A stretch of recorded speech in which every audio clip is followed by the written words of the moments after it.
সাদিক কায়েম এবং এসএম ফরহাদের নেতৃত্বে ছাত্র শিবিরের আপনার সমন্বিত প্যানেল এখানে ফর্ম তুলছে। ঠিক একই সময় আমরা দেখছি যে জুলিয়াস সিজার তালুকদারের মতো মানুষ, যারা কিনা আওয়ামী লীগ আমলে আপনার বিভিন্ন রকম নিপীড়নের সঙ্গে যুক্ত ছিল, এসএম হলের শিক্ষার্থীদের ত্রাস ছিল, আমাদের পাশে ইমিয়াপা দাঁড়িয়ে আছেন, ইমিয়াপাকে লাঞ্ছিত করার কাজ যিনি করেছেন, সেই যে সিজার জুলিয়াস সিজার তালুকদার, সেই জুলিয়াস সিজার তালুকদারদেরকেও পুনর্বাসিত করার চেষ্টা চলছে।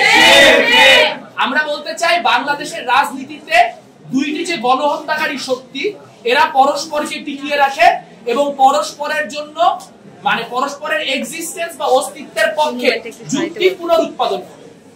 আমরা আসলে এই প্যানেলটি তৈরি করার আমাদের দুইটি উদ্দেশ্য ছিল।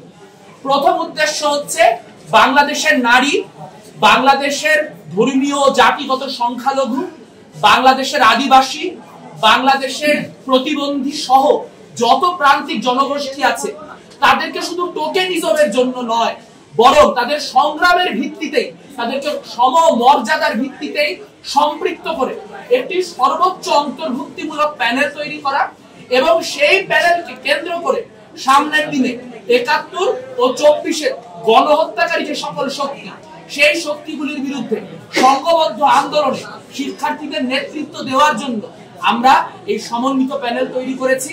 আমরা খুবই আনন্দিত, আমরা খুবই আপ্লুত যে এই প্যানেলটি শুধুমাত্র বামপন্থীদের প্যানেল হিসেবে আসেনি, বরং তা বামপন্থী, গণতান্ত্রিক, উদারমনা সকল মানুষের প্রতিনিধিত্ব করতে পারে, সকল মানুষকে সম্পৃক্ত করতে পারে, এরকম একটি গণহত্যা বিরোধী এবং ছাত্র বান্ধব প্যানেল হিসেবে আজ আমরা আত্মপ্রকাশ করছি। সেটি আসলে আমরা নিজেরা মানে মনোনয়ন তোলাতে ব্যস্ত ছিলাম, তো আমরা আপনাদের মধ্য দিয়ে শুনলাম যে তারা হচ্ছে স্লোগান দিয়েছে বা এমন কিছু করেছে যেটা হচ্ছে আপনার এটার সাথে সাংঘর্ষিক।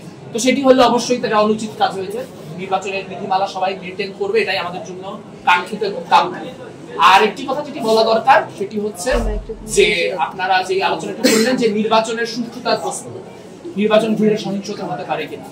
যারা আসলে বিশ্ববিদ্যালয়ের শিক্ষার্থীদের গণতান্ত্রিক অধিকারে বিশ্বাস রাখে না, তারা বারংবার নানান ভাবে সহিংসতা সৃষ্টির মধ্য দিয়ে বিশ্ববিদ্যালয়ের গণতান্ত্রিক প্রক্রিয়াকে ভুলণ্ঠিত করতে চায়।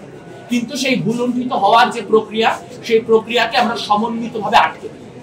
সেইটার প্রত্যয় নিয়ে, সেই দৃঢ়তা নিয়ে আজকে আমরা এই প্রশাসন নির্বাচনের পরিস্থিতি নিশ্চিত না করতে পারে, তাহলে বিশ্ববিদ্যালয়ের প্রশাসন প্রয়োজনে সরে যাবে, কিন্তু ডাকসু তার দিয়ে পরিবর্তন হবে না।